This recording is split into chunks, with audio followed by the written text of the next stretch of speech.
बिस्मिल्लाहिर्रहमानिर्रहीम अस्सलाम वालेकुम। उम्मीद है आप सब लोग खैरियत से होंगे। आज हम इनकम टैक्स डेफिनेशंस के अंदर रॉयल्टी की डेफिनेशन पढ़ने जा रहे हैं और इसका सेक्शन है जी सेक्शन 2 सब सेक्शन 54। तो इनकम टैक्स ऑर्डिनेंस 2001 के मुताबिक रॉयल्टी की डेफिनेशन पढ़ने से पहले इसका एक जनरल कॉन्सेप्ट समझ लें। असल में जो भी इंटेंजिबल्स हैं उनको यूज़ करने का जो आप मुआवजा पे करते हो वो रॉयल्टी बोला जाता है। जैसे कह सकते हैं रॉयल्टी असल में क्या है, it is the consideration for the transfer और यूज़ ऑफ एन इंटेंजिबल। किसी भी एन इंटेंजिबल को यूज़ करने या ट्रांसफ़र करने के बदले में जो आपको कंसिडरेशन मिल रही है वो रॉयल्टी कहलाती है। इंटेंजिबल किसे कहते हैं? Intangible assets copyright, patent, trademark, goodwill वगैरह, ये जनरली आपने इसको अकाउंटिंग में पढ़ा होगा। तो हम इसको टैक्स में डिफाइन कर रहे हैं कि टैक्स में रॉयल्टी से क्या मुराद है। एक जनरल मैंने आपको व्यू उसका बता दिया। टैक्स के पॉइंट ऑफ व्यू से इनकम टैक्स ऑर्डिनेंस 2001 के मुताबिक royalty means any amount paid or payable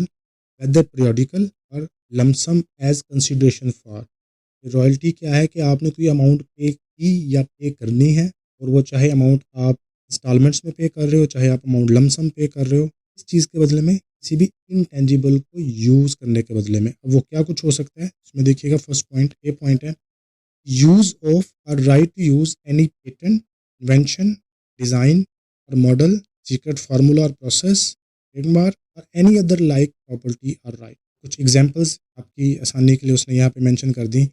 इस तरह के जो इंटेंजिबल्स होंगे, वो पेटेंट हो, कोई इन्वेंशन हो, कोई डिज़ाइन हो, कोई सीक्रेट फार्मूला हो, ट्रेडमार्क हो, यूज़ करने के बदले में जो पेमेंट की जाएगी रॉयल्टी कहलाएगी। B point use of or right to use any copyright of literary, artistic or scientific work, including film or videotapes or tapes for use in connection with television or radio broadcasting, but shall not include consideration for cinematograph film। मतलब इसका देखें, तीन चीज़ें याद कर लें।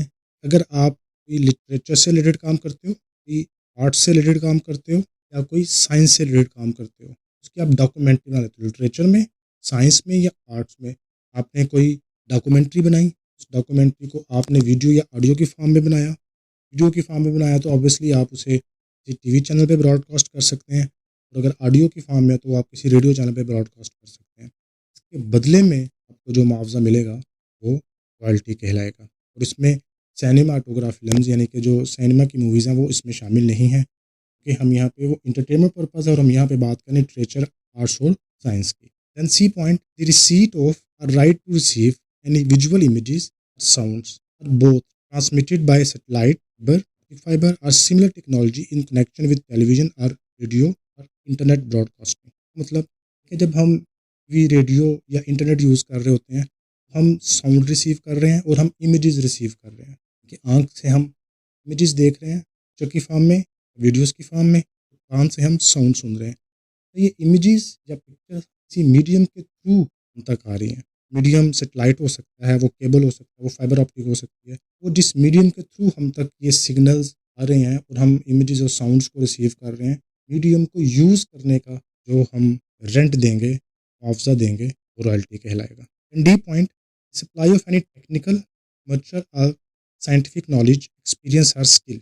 अगर आपने इंडस्ट्री के अंदर अपना नॉलेज, अपना एक्सपीरियंस, अपनी स्किल्स, ये आपने ये वाली सर्विसेज किसको दी, नॉलेज किसी को प्रोवाइड किया, अपना एक्सपीरियंस किसी के साथ शेयर किया, न्यू कॉमर्स के साथ, नए आने वाले लोग के साथ, ये अपनी स्किल शेयर की, यानी कि अपनी स्किल दूसरों को सिखाई, उसके बदले में जो आपको पेमेंट की जाएगी वो भी रॉयल्टी कहलाएगी। वो नॉलेज, एक्सपीरियंस, स्किल का ताल्लुक किसके साथ हो, टेक्निकल, कमर्शियल या साइंटिफिक। नेक्स्ट पॉइंट है G use of or right to use any industrial, commercial और साइंटिफिक इक्विपमेंट। अगर आपने इंडस्ट्रियल, कमर्शियल या साइंटिफिक किसी इक्विपमेंट को, किसी मशीनरी को यूज़ करने का राइट लिया, उसके बदले में जो आप पैसे दे रहे हो वो पैसे भी रॉयल्टी कहलाएंगे। Next point supply of any assistance that is subsidiary any property और राइट मेंशन्ड अबव। ऊपर हमने जितनी बातें डिस्कस की हैं इस डेफिनेशन के अंदर, अगर आप उसमें कोई असिस्टेंस प्रोवाइड कर रहे हो, उससे रिलेटेड कुछ सर्विसेज प्रोवाइड कर रहे हो, तो उससे मिलने वाले पैसे भी रॉयल्टी कहलाएंगे। फॉर एग्जांपल जैसे अभी ई पॉइंट में हमने बात की कि आपने इंडस्ट्रियल, कमर्शियल या साइंटिफिक इक्विपमेंट यूज़ किया और उसके बदले में जो पैसे दिए वो रॉयल्टी है। फर्ज करें आपको वो इक्विपमेंट यूज़ करना नहीं आता, कोई शख्स इस सर्विसेज प्रोवाइड कर रहा है, इक्विपमेंट को यूज़ करने की जो पेमेंट करेंगे वो भी रॉयल्टी, जो शख्स वो इक्विपमेंट यूज़ करना आपको सिखा रहा है उसको जो पेमेंट करेंगे वो भी सलोमिज्म में रॉयल्टी कहलाएगा। एंड लास्ट पॉइंट है G point, disposal of any property और राइट रेफर्ड अबाउ। ऊपर जितने पॉइंट्स हमने डिस्कस किए हैं, हम बात कर रहे हैं राइट टू यूज़, आप उसको यूज़ करें, अगर बदले में पेमेंट करें वो रॉयल्टी है। डिस्पोजल का मतलब है अगर आपको सेल कर दिया जाए, उसके बदले में जो आप पैसे देंगे वो पैसे भी रॉयल्टी ही कहलाएगा। चाहे आप यूज़ करें, यूज़ करने के बदले में एज कंसिडरेशन आप जो पेमेंट करें वो भी रॉयल्टी, और चाहे आप उसको अपने राइट को डिस्पोज ऑफ कर दें, किसी को सेल आउट कर दें, उसके बदले में जो आपको पेमेंट होगी भी रॉयल्टी होगी। उम्मीद है जी आपको रॉयल्टी के कॉन्सेप्ट की समझ आ चुकी होगी। कि प्रॉब्लम है तो आप कमेंट करके पूछ सकते हैं। अपना ख्याल रखिएगा। अल्लाह हाफिज़।